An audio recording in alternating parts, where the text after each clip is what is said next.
That's because you fly me out. Don't mean we doing nothing crazy. Oh, you don't gotta worry about that. I'm celibate. Ooh, I didn't know you were holding back on period. Oh, no, I'm not. Huh? Yeah, nah, what I'm practicing is, financial celibacy. What? Yup, I've been tricked in, January, February, March, shit, 3 months now, so trying to stay strong, you know?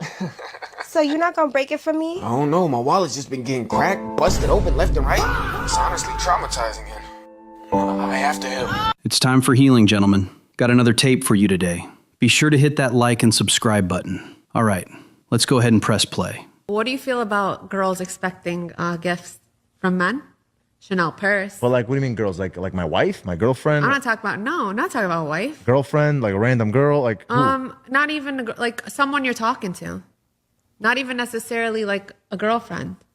And she wants a gift for me. Let's say you're talking to her for like 2 weeks. And she wants a gift And she for me. wants you to take her shopping. What do you think about that? Then she just wants a She guy. wants you to pay for her nails. She wants you to Not pay me. for her That's not me. hair. You're not. I'm That's not. not you. But I'm what not do your you sugar think daddy. about that? That's fine. What's your thoughts if on that's that? what you're used to, then go look for that. You know, you're looking for a credit card. You're not looking for a man. Because if we're talking for 2 weeks, we're not official. You're not my girlfriend. You're not my wife. We're not Yeah. engaged. Yeah. So, you know what I'm saying? There's Yeah. no feelings there. I feel like that 2 weeks is not enough to build a connection or love. Mm-hmm. I'll take my wife shopping. I'll take my girl shopping because there's love there. Yeah. But a random chick, then at that point, I'm your sugar daddy. I think she was trying to speak for herself here. Fellas, it is not your job to try to subsidize these women. Let them enjoy the fruits of their labor for all they fought for, which is they can go ahead and get a job and earn money themselves. Don't let them try to trick you by telling you that it's a real man's job to give money to any woman, regardless of your relationship to them. So all the men from my previous post saying that they have found peace by being alone and they're not trying to date because they just want peace. Are you trying to say that we don't bring peace to your life? Yes. Next question. By even acknowledging that men play a critical role in boys' lives a few years ago, that was seen as, what, you mean, what, you're saying moms can't do this? And I can just tell you there are certain moments when my partner needs me to weigh in. I don't know if it's the depth of my voice, my physical size, the way they relate to me, the fact that I'm not, you need dad. Or that's what I found, especially with boys. They need almost like that not physical intimidation, but it's almost like they begin tuning out their mom over time. I mean, they're incredibly close to their mother. They look to her for nurturing. When they really have a problem, I find they go to mom. But they will constantly test the boundaries, constantly. And I think a lot of single mothers, quite frankly, with boys, just can't keep a lid on that kid. They can't control the kid. So, and I think you're finding in schools when there's no male kind of, I don't know, involvement or that I don't know, what I'll call physical presence. And then you add on this dopa machine that they get used to squeezing a dopa bag 100 times a day as they need it. And then you take the dopa bag away, they're just more prone to emotional outbursts. I mean, you've seen the statistics out there. You can go find them. And it's been this way for decades. Boys who are raised by single mothers generally are the ones who end up in jail, or worse. Not to say the mother does a bad job, it's just generally the mother can only do what she does best. And without a father figure, she's missing one whole piece to the puzzle. And you even see men ask women for help when dealing with children as well, because they are better at certain things than they are. So you want to know why a lot of black women are single and why only 27% of black women, yeah, I did my research last night, it's now 27%, as to why only 27% of black women are getting married nowadays? Because they're too busy giving the black man what they think and feel he deserves instead of giving the black man what he wants. Black men have been saying since the beginning of the time, loudly, I don't want a woman who wears a whole bunch of weave. Modern black men are now saying, I'm tired of y'all wearing the fake eyelashes. I'm tired of all the makeup. I'm tired of the bust-down lace front wigs with the swoops in the front that look crazy. I'm tired of y'all not going to the gym. I'm tired of y'all making excuses for not going to the gym, being overweight. I'm tired of y'all being argumentative. I'm tired of y'all not cooperating. They have literally been screaming at the top of their lungs. And black women are still doing whatever they want to do, saying, oh, even though you said you wanted all these things, nah, I'm not going to give you all those things. I'm going to give you what I feel as though you deserve. So this package here, that's not cooperative, that's overweight, that talks back, that has the weave and bust down lace front wigs, I'm going to give you this instead, and you just need to accept it. Black men are tired, y'all. I'm going to need y'all to get together. Now, they hear this argument and they'll just respond with, well, I don't care what he wants, I'm going to do what I want. But when they are out trying to look for relationships, then they wonder why they can't hold a man down. Men have been saying it for years, and they're not just black men. They don't want all that makeup.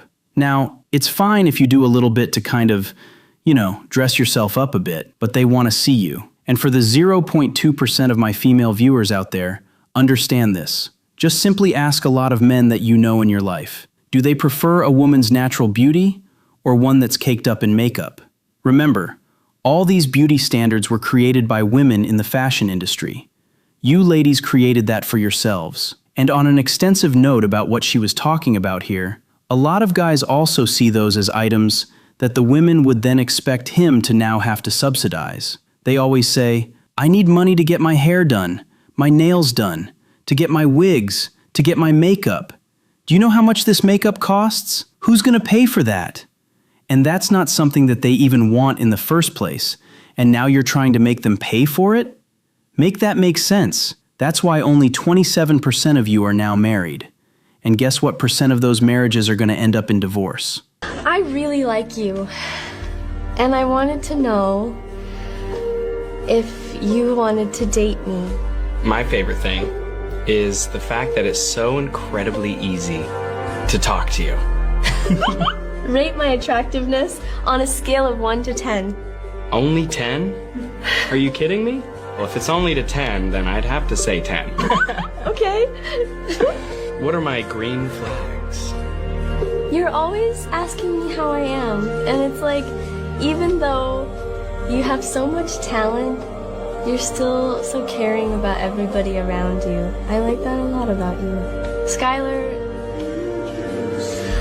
I really like you, and you're like everything I've been searching for, and I wanted to know if you wanted to date me, like... Yes. Really? 100%. Part of me wants to think that this is a skit. It's getting really hard, or just really rare, to think that women like this even exist anymore. But in my mind, I can imagine her lady friends saying, "What? You're the one who asked him out? How is he a real man? He didn't ask you out? Did you guys go anywhere? You did it over a normal table, not even over dinner. Girl, you need to raise your standards because I would never." I don't want okay. I don't want a struggle. I don't want a settle. I want amazing. Okay, now this is what has become normal. I'm 30 and beginning to think that this whole dying alone thing isn't going to be like a running joke. It's going to be reality. It is so hard sometimes watching so many of your friends fall in love and find their person and get pregnant, especially as I'm moving into my 30s. I feel like I'm watching everybody else live out their dream and wondering when my dream is going to happen for me. I'm just someone out here who's trying to find someone. I just sometimes feel like the love I so desperately want to give and to receive is not meant for me. I'm struggling. This is for all of the single ladies that are struggling between staying strong, being independent, and then also just wanting it. I'm not gonna lie, don't tell the feminists, but I would rather stay home and cook and clean. Here y'all are at 45, 50, talking about, where the good men at? They were back then, 20 years ago. You said he was lame. You said he was boring.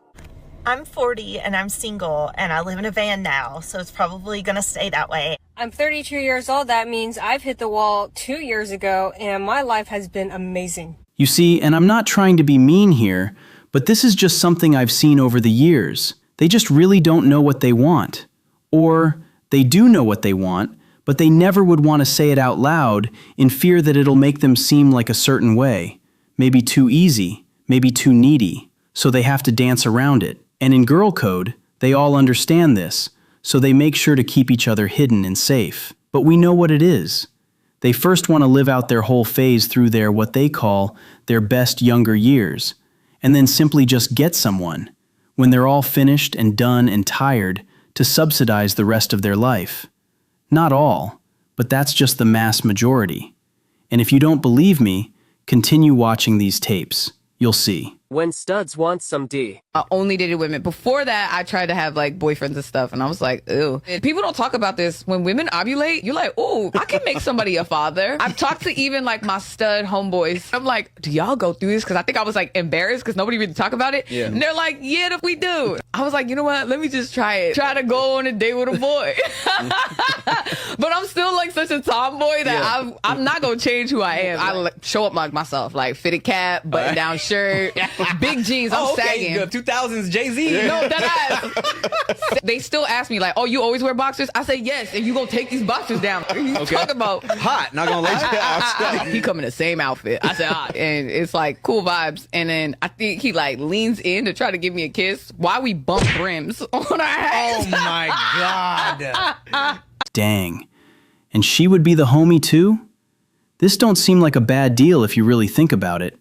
And you see, compared to the other women we've seen here, off rip, you think of things like, well, you don't have to worry about paying for her nails, her hair, or her makeup, all these extensions, all these wigs, and all that stuff that do expect you. If anything, she might buy you something. While she in the store grabbing a hat, she might buy you one. Grabbing a shirt, she might get you something. I know, fellas, this is almost forbidden territory, but in the comments, let me know what you think about this little segment right here, or any part of this tape. Also, I have another tape for you, and before I put it in, pause. That was kind of crazy, but before you watch that video, be sure to hit that subscribe button. Alright, go ahead and check it out right here.